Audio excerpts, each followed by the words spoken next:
ও আশপাশের এলাকায় রাস্তার উপর ঝুলে থাকা সব তার নামিয়ে ফেলেছে বিদ্যুৎ মন্ত্রণালয়। আইএসপি অ্যাসোসিয়েশন ও কোঅপ প্রতিনিধিরা বলছেন গ্রাহক পর্যায়ে এর ব্যাপক প্রভাব পড়বে। অপরদিকে বিটিআরসি বলছে রোববারের মধ্যে সকল প্রকার যোগাযোগ স্বাভাবিক হবে। বিস্তারিত রিপোর্টে।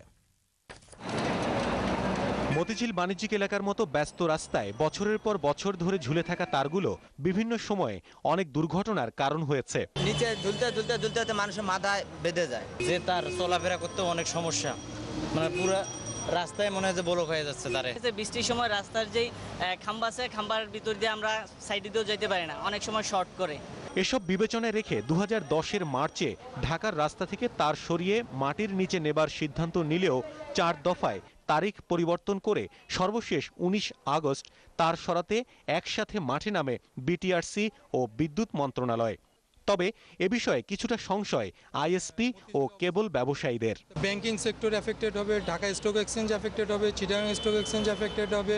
প্রত্যেকটা ব্যবসায়িক প্রতিষ্ঠান 25% থেকে 80-85% পর্যন্ত ট্রানজ্যাকশনে এফেক্টেড হবে। আমাদের অর্থনৈতিক ক্ষতি হয়েছে, তারপর কাস্টমাররা বিনোদন থেকে বঞ্চিত থাকবে, ডিশের লাইন থেকে। তো যদি ওনারা আগে থেকে যদি যে কোনো চ্যানেলের মাধ্যমে যদি আমাদেরকে এটা প্রচার করতো, তাহলে তো আমরা এই তারগুলি সরে ফেলতে পারতাম।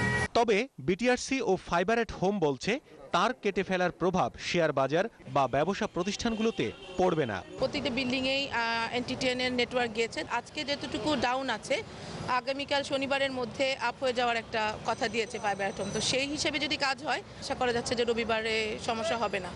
যা ওয়ার্ক অর্ডার আমাদেরকে দেওয়া হয়েছে সেটা আমরা রোববার সকালের আগেই 100% দিয়ে দিতে পারবো। বিটিআরসির কর্মকর্তারা জানান, আইএসপি ও এনটিটিএন যেহেতু তাদের লাইসেন্স হোল্ডার, সেহেতু সবার স্বার্থই রক্ষা করা হয়েছে। দীর্ঘ 10 বছর ধরে ঝুলে থাকা রাস্তার উপরে এসব কেবল চলে যাচ্ছে মাটির নিচের এই লাইনে।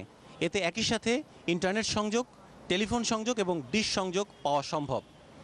টেলিকম বিশেষজ্ঞরা বলছেন, এই সংযোগের মাধ্যমে গ্রাহক সেবার মান যেমনি বাড়বে, তেমনি প্রযুক্তিরও অনেক বেশি উৎকর্ষ সাধিত হবে।